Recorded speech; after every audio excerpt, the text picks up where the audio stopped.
تو کربلا آج بھی ہے، حسین آج بھی ہے، یزید آج بھی ہے، اور یہ بھی اپنی جگہ ایک حقیقت ہے کہ میدان کربلا میں بہنے والے خون حسین کے ایک ایک قطرے کے عوض انسانیت آنسوؤں کے کئی کئی دریا اور سمندر بہا چکی کہ حسین تم نہیں رہے، تمہارا گھر نہیں رہا، مگر تمہارے بعد ظالموں کا ڈر نہیں رہا۔ اسلام کی تاریخ جہد مسلسل کی تاریخ ہے، مجاہدے کی تاریخ ہے، مزاحمت اور مقاومت کی تاریخ ہے، اور ساتھ ہی ساتھ یہ تاریخ قربانی کی، ایثار کی اور شہادتوں کی تاریخ ہے۔ اسی لیے کہا گیا کہ غریب و سادہ و رنگی ہے داستان حرم، نہایت اس کی حسین ابتدا ہے اسماعیل۔ ہر سال کی طرح پھر سے عاشورے کا دن قریب آتا چلا جا رہا ہے، اور ہمارے یہاں محرم کا چاند طلوع ہوتے ہی عزاخانے سج جاتے ہیں، لوگ امام حسین کی اس عظیم قربانی کی یاد اپنے اپنے طریقے سے اپنے اپنے تئیں مناتے ہیں۔ عزا کی مجلسوں اور محفلوں کے ذریعے سے بھی مناتے ہیں، غم اور سوگ کے ذریعے سے بھی مناتے ہیں، تحریر اور تقریر کے حوالے اور پیرائے میں بھی مناتے ہیں، اور ہر حوالے سے، ہر پہلو اور ہر زاویے سے امام حسین کی اس عظیم قربانی اور عظیمت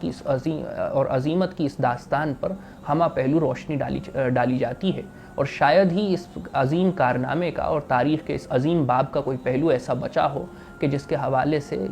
ایک سیر حاصل بحث اور سیر حاصل بات نہ کر لی گئی ہو۔ جیسا کہ میر انیس نے کہا تھا کہ گلدستہ معنی کو نئے ڈھنگ سے باندھوں، ایک پھول کا مضمون ہو تو 100 رنگ سے باندھوں۔ کربلا کا واقعہ در حقیقت ایک ایسا واقعہ ہے کہ جس پر ہمہ پہلو اور سیر حاصل بحث کی جاتی رہی ہے اور آئندہ بھی کی جاتی رہے گی، اور یہ بھی اپنی جگہ ایک حقیقت ہے کہ میدان کربلا میں بہنے والے خون حسین کے ایک ایک قطرے کے عوض انسانیت آنسوؤں کے کئی کئی دریا اور سمندر بہا چکی ہے، مگر غم حسین ہے کہ وہ کم ہی نہیں ہوتا ہے، وہ زخم ہے کہ مندمل ہی نہیں ہوتا، اور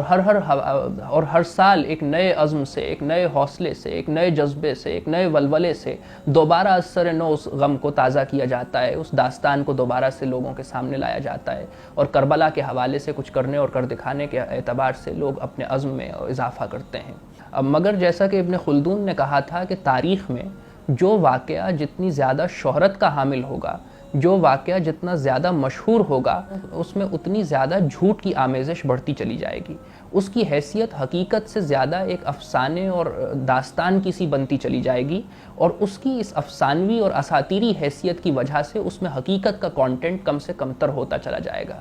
واقعہ کربلا بھی ایک ایسا ہی مشہور واقعہ ہے کہ جس کے ساتھ یہ المیہ ہے کہ اس میں داستان ترازی اور مجلس ترازی اور غم اور سوگ کے زیادہ سے زیادہ مضامین پیدا کرنے کے لیے اتنی آمیزش کر دی گئی ہے کہ آج 1300 برس گزر جانے کے بعد لوگ مناقب حسین کو تو یاد رکھتے ہیں، امام حسین کے مصائب اور فضائل کے حوالے سے تو بات کرتے ہیں، لوگوں نے مناقب حسین کو تو یاد رکھا ہے، مگر مقاصد حسین کو بدقسمتی سے فراموش کر دیا ہے۔ آج وقت اور حالات اس بات کی طرف ہم کو پکارتے ہیں، اور ضرورت اس امر کی ہے کہ ہم امام حسین کے مناقب کے ساتھ ہی ساتھ ان کے مقاصد کو بھی یاد رکھیں اور اس حوالے سے کچھ عملی جد و جہد کرنے کی کوشش کریں۔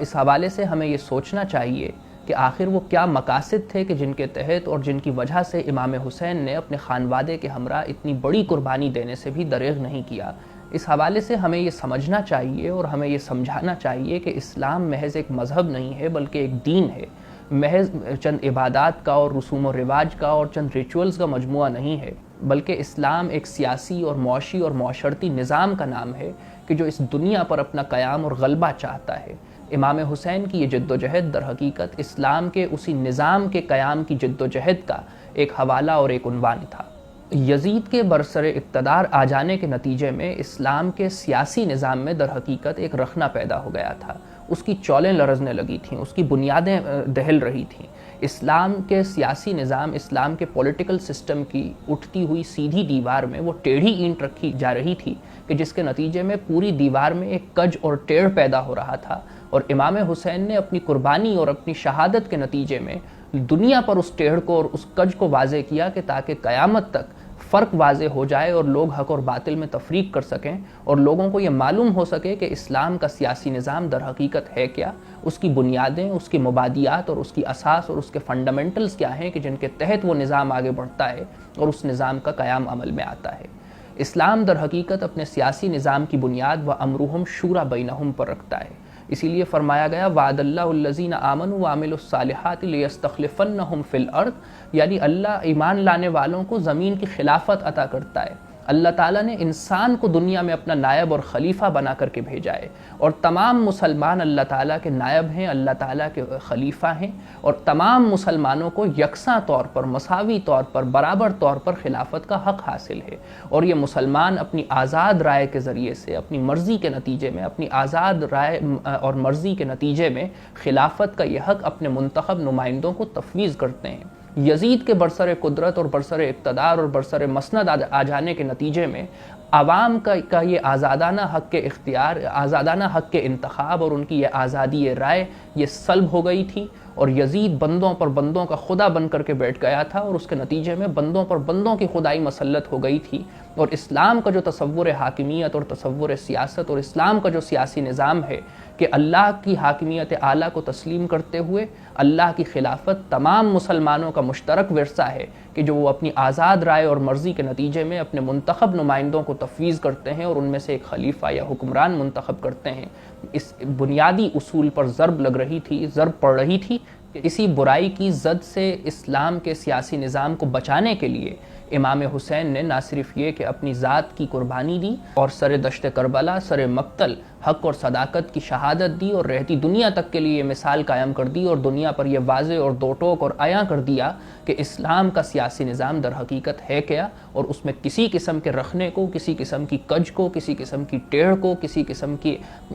قسم کے لیکیونا اور لوپ ہول کو برداشت نہیں کیا جا سکتا، اور وہ واقعتاً ایک ایسی چیز ہے کہ جس کی حفاظت کرنا چاہیے، جس کو پریزرو کرنا چاہیے، اور جس کے لیے جد و جہد کرتے ہوئے کسی بڑی سے بڑی قربانی سے بھی دریغ نہیں کرنا چاہیے، چاہے وہ قربانی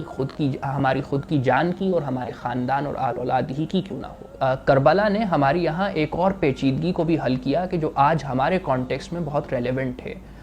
ہمارے یہاں یہ چیز تو بہت صراحت سے ملتی ہے اور سب کو معلوم بھی ہے کہ غیر مسلم قوتوں کے سامنے کس طرح سے ہمارا رویہ ہونا چاہیے اور ہمیں کس طرح سے اپنی جد و جہد کو آگے بڑھانا چاہیے۔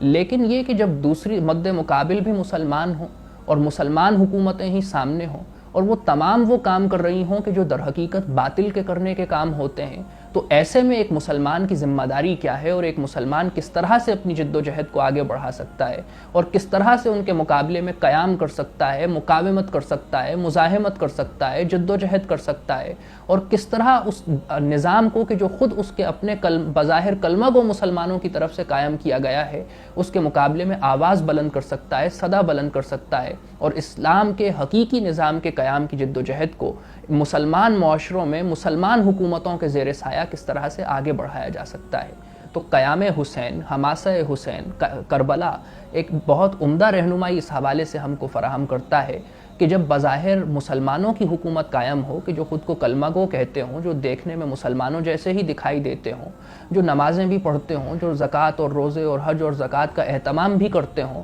اور وہ تمام کام کرتے ہوں کہ جو مسلمانوں کے کام کہے جاتے ہیں اور مسلمانوں کی حیثیت سے وہ معاشرے میں جانے اور پہچانے جاتے ہوں، مگر اس سب کے باوجود اسلام کا نظام اپنی جگہ پر نہ رہ سکے، اسلام کے نظام کے اجزاء برہم ہو جائیں، اسلام کے نظام کے اجزاء پراگندہ ہو جائیں، وہ اپنی جگہ پر اس طرح سے برقرار نہ رہ سکیں، تو ایک مسلمان کو کس طرح سے اپنے جد و جہد کو آگے بڑھانا چاہیے اور کس طرح سے اس کے مقابلے میں قیام کرنا چاہیے، مزاحمت کرنی چاہیے، اور کس طرح سے اس نظام کو بدل ڈالنے کے لیے ایک صحیح اور جد و جہد اور کوشش کرنی چاہیے، اور کس طرح کم فانزر کی تفسیر اور تصویر بنتے ہوئے اپنی جد و جہد کو آگے بڑھانا چاہیے۔ تو کربلا اس حوالے سے بھی ہماری رہنمائی کرتا ہے، اور کربلا کا یہ پہلو آج کے کانٹیکسٹ میں بھی بہت ریلیونٹ ہے کہ ہم کو بھی ایسی ہی کچھ صورتحال سے سابقہ درپیش ہے۔ اس ضمن میں روز عاشور امام حسین کا ایک خطبہ بہت اہمیت کا حامل ہے کہ صبح عاشور امام حسین نے میدان کربلا میں ایک خطبہ ارشاد فرمایا کہ جس میں انہوں نے بنی امیہ کے نظام خلافت کا موازنہ خلافت راشدہ سے کیا، یزید کے نظام حکومت اور اس کے شخصیت کا تذکرہ کیا، اور اس حوالے سے اپنی جد و جہد اور اپنے قیام کے اغراض و مقاصد کو بیان کیا۔ وہ ایک طویل خطبہ ہے جس میں امام حسین نے کہا کہ تم دیکھتے ہو کہ یزید خدا کی بنائی ہوئی حدوں کو پامال کرتا ہے، جن کاموں کے کرنے کا خدا نے حکم دیا ہے ان سے وہ منع کرتا ہے، اور جن سے منع کیا ہے ان کو وہ کرنے کے لیے بولتا ہے، اور یزید ہے کہ وہ اسلام کے تمام اصولوں کو اور ضابطوں کو اپنے پاؤں کے نیچے روندے دے رہا ہے، اور اس طرح کی تمام باتیں اور موازنے کرنے کے بعد انہوں نے اپنے بارے میں بتایا کہ میں کون ہوں اور میرا پس منظر کیا ہے، اور آخر میں ایک جملہ ارشاد فرمایا کہ مجھ جیسا اس جیسے کی بیعت نہیں کر سکتا۔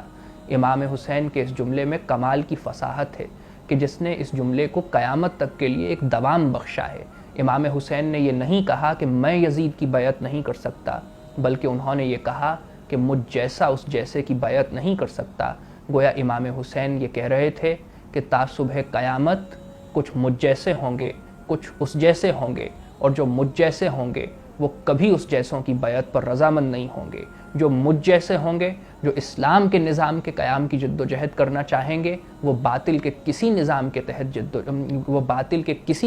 تحت زندگی گزارنے پر آمادہ اور تیار اور راضی اور رضامند نہیں ہوں گے۔ امام حسین کی یہ جد و جہد آج ہم کو اور آپ کو یہ پیغام دیتی ہے کہ ہم بھی باطل کے ہر نظام کے مقابلے میں، ظلم کی ہر شکل کے مقابلے میں،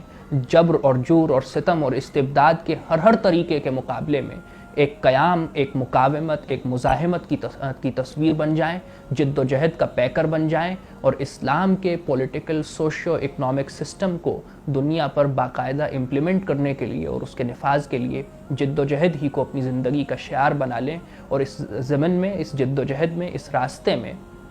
کسی نوعیت کی قربانی سے دریغ نہ کریں، کوئی دقیقہ فروگزاشت نہ کریں، اور دامے درمے سخنے قدمے آگے بڑھتے ہوئے اس ظلم کی طویل رات کو شرمندہ سحر کرنے کی کوشش کریں، اور کسی خوف کو خاطر میں نہ لائیں۔ جیسا کہ کہا گیا کہ حسین تم نہیں رہے، تمہارا گھر نہیں رہا، مگر تمہارے بعد ظالموں کا ڈر نہیں رہا۔ تو کربلا آج بھی ہے، حسین آج بھی ہے، یزید آج بھی ہیں۔ ضرورت اس امر کی ہے کہ ہم اپنے زمانے کے میدان کربلا کو پہچانتے ہوئے اس میں حسینی کردار ادا کرنے کے لیے تیار ہو جائیں، اور اپنے زمانے کے حق کو پہچان کر کے اس کے ساتھ کھڑے ہوں، اور اپنے زمانے کے باطل کو نگاہ میں رکھتے ہوئے اس کے مقابلے پر جد و جہد کے لیے صف بستہ اور کمر بستہ ہو جائیں۔ اللہم ارنا الحق حقا وارزقنا اتباعہ وارنا الباطل باطلا وارزقنا الاجتناب۔